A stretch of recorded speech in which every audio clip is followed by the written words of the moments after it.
Hello, everyone, and welcome back to the channel. Today we're going to talk about the shocking story of how Paul turned Orange County Choppers into a company that focuses on TV. Teutul Jr. lost everything in a terrible family fight, and his father wanted $1.5 million from his own son, forcing his brother to pick a side. However, you and your father kind of split up. He fired you, but looking back, it was the best thing because Paul understood the real nature of their famous rivalry. I have my own son, the man who built the most famous motorcycles in America, showing the heartbreaking truth behind the cameras and the reason he hasn't eaten with his father on vacations in 15 years. Most kids in the mid-1980s were either playing or riding bikes while your father. Even though Paul Teutul Jr. and Nintendo liked cartoons and Nintendo, he was already 12 years old and working in the hot and noisy Orange County Iron Works. Before that, he was picking up metal shavings from the floors of the workplace and delivering tools to adults who were welding steel. He used to go to his father's workplace and collect metal scraps like they were toys, which he then put together in small sculptures to make things. Early exposure to what other people thought was trash changed everything by the time Paul was 14 years old and welding with such precision that even the most experienced men admired him because he wasn't just learning new skills, he was also learning how to think like a builder. But Paul Sr. wasn't all sunshine and rainbows at work. He was known for being strict, and he wasn't nice to his son. Junior was often treated worse than everyone else, and he would be scolded in front of everyone for even the smallest mistakes. He thought it was unfair, but Senior thought that as the years went by, they would become more independent. They fought more often, and I think the show did a lot of damage. Paul Sr. liked using old-fashioned methods and pure power with the family. Paul Jr.'s style was more artistic, favoring precise details and crisp lines. One summer, Junior fixed up a railing to make it stronger and more attractive. His father at first didn't like it, but a few days later he used the design and gave his approval without saying a word. Respect was always in the back of everyone's mind, but it came with a constant. While most high school students studied for math tests, Paul Jr. chose a different path and enrolled in a vocational program that allowed him to. For half of the school day, he had to do mental work. He also learned how to read welding drawings and stress points, and one of his teachers told him that after he graduated, steel should no longer sweep the floors in his father's shop because he was such a skilled fabricator who supported it and spoke the language of the experts. Steele said he had a special talent that let him see how metal moved, and he practiced every cut and weld until it felt natural. He only needed to become an expert in his field. Most people would think that the company's success was due to family favoritism, but Junior deserved it because his ideas were so popular, and he gave the store a modern edge by expanding their design options. At County Iron Works, Junior was in charge of the railing section at Orange, which wasn't an easy job because over half of the customers were willing to wait longer and pay more for his work. He also had to manage employees who were much older than him. Some of them had served in the military and some were skeptical at first, but eventually even the most skeptical admitted that he was talented. So are you thinking about using an Indian motive? After years of building rails and stairs, he had turned a metal business into a conversation starter, and it's still hard to get that kind of respect. Junior felt limited and wished there was more to build. After long days of hard work, he secretly drew motorcycles in an old notebook, and when his father started riding motorcycles again, Senior asked if he could. Paul Sr. was shocked to see what his son had made, and that's when he said, "Let's build." When he saw his son's motorcycles for real, it wasn't just about bikes as a hobby or a business motorcycle. The goal was to deal with a much bigger problem: the years they spent apart. Orange County was officially established with $175,000 scraped together from the family's iron works business. It didn't matter that the helicopters weren't equal. The older brother kept 80% and the younger brother got 20%. They only had a dream and a cold, tool-filled basement. But in just a few months, the bikes they built started to get attention. True Blue took the first one late-night welding and blue paint for 4 months with white flames that looked like they came from a big builder. When they took it to Daytona in 1999, people in upstate New York were shocked to see that they were no longer unknowns.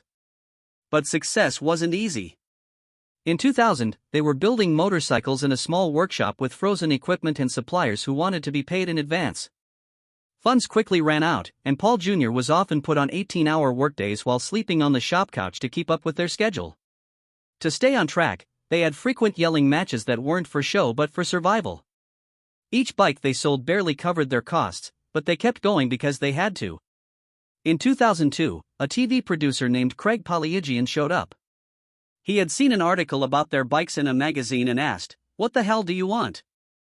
Paul Jr. hated the idea and was terrified of the actual procedural disputes in the movie. He even sent his father a 5-page letter saying that cameras would ruin everything. The contract insultingly said, "They'll make us look like fools." Sr. turned down a producer's show about restoring junkyard bikes, saying, "We build them from scratch right away." The producer came back with a better idea a few weeks later. The show's creators once suggested renaming it because each episode cost $5,000 and had so many camera retakes and harsh lighting that it got in the way of the show. There was family conflict, and they almost walked Paul Jr., but they signed when American Chopper came along because they needed the money. The show started on March 31, 2003, and after just 3 episodes, no one knew what would happen next. Over 3 million people watched their small business every week, and they were no longer just bike builders selling goods that flew off the shelves of a tourist attraction. They made $13 million for Discovery Channel from their first season's sales of millions of bikes, and the Teutuls had to move into a huge $12 million building that used to be Paul Sr.'s home. Paul Jr.'s fans were fascinated by his anger, but he was the one who kept people interested. They loved seeing him draw Jr.'s pictures. Despite the drama, Magic is calm, precise, and focused. The Black Widow was more than just a bike, it was a statement. His building of a gas tank without any music or conversation became one of the most requested videos ever shown at welding schools in the US.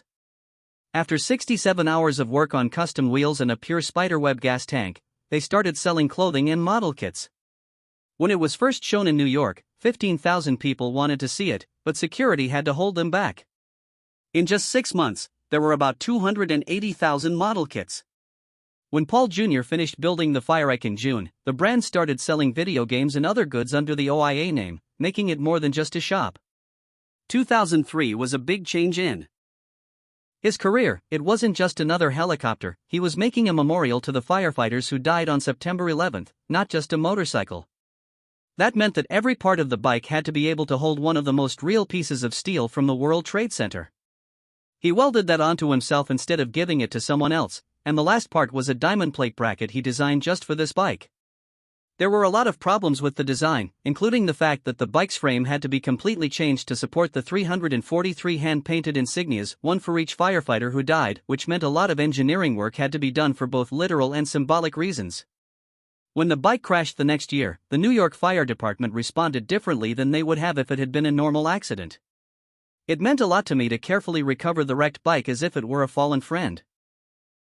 It is now in the Museum of OC, where it has been to more than 248 events and continues to draw crowds. Years later, Paul Jr. left tributes and personal comments next to it, saying that he would re-examine the suffering and impact of 9/11 with a second tribute project. A lot of people, including New York Mayor Michael Bloomberg, bikers, and Daniel Tishman, asked Paul, the president of the 9/11 Memorial and a board member of the memorial, to make something truly amazing. He not only made 2 bikes, one of which was kept as a memorial and the other was given away at a raffle to raise money for the memorial. People who bought tickets in person or online went directly to support the 911 museum on the day the lid was removed. Adult men, families, tourists, and bikers all broke down in tears because they were moved by the design. The Huffington Post published a full article about the event, reaching many people who couldn't be there but were hidden behind the gaudy Paul Jr.'s technical skill was even more impressive when it came to. Besides painting and polishing chrome, he quietly introduced a groundbreaking technique to the motorcycle industry in 2012, which he started using. T-spling was a tool that made it easier to make curved smooth shapes. Before, it took more than 40 hours, but now it only takes 15. When he built an electric bike soon after, Autodesk made that technique essential, and other stores quickly followed suit, often without giving credit or acknowledging where it came from. In 2015, Paul did something that even his team was surprised by. He created a system that made motorcycle frames stronger while also lighter, which completely changed how they were built. He even went one step further and learned how to write G-code, the CNC machine programming language, before he became an artist. A machinist works on both the technical and creative parts of building the bike. The relationship between Paul Turto Sr. and his son didn't start out that way. When Sr. gave Jr. a 20% stake in the business in 2007, he did it quietly and kept all of the power. At first, it seemed like a fair deal. Father runs the business, son brings in new ideas. But as Jr.'s designs became more popular and got attention, the balance started to shift. People stopped complimenting Senior's old-fashioned craftsmanship and instead talked about Junior's crazy ideas. Behind the scenes, the man who started Orange County Choppers wasn't happy with this, and every time Junior showed up late or worked in, Senior's hold grew stronger, setting off a fuse in his own way.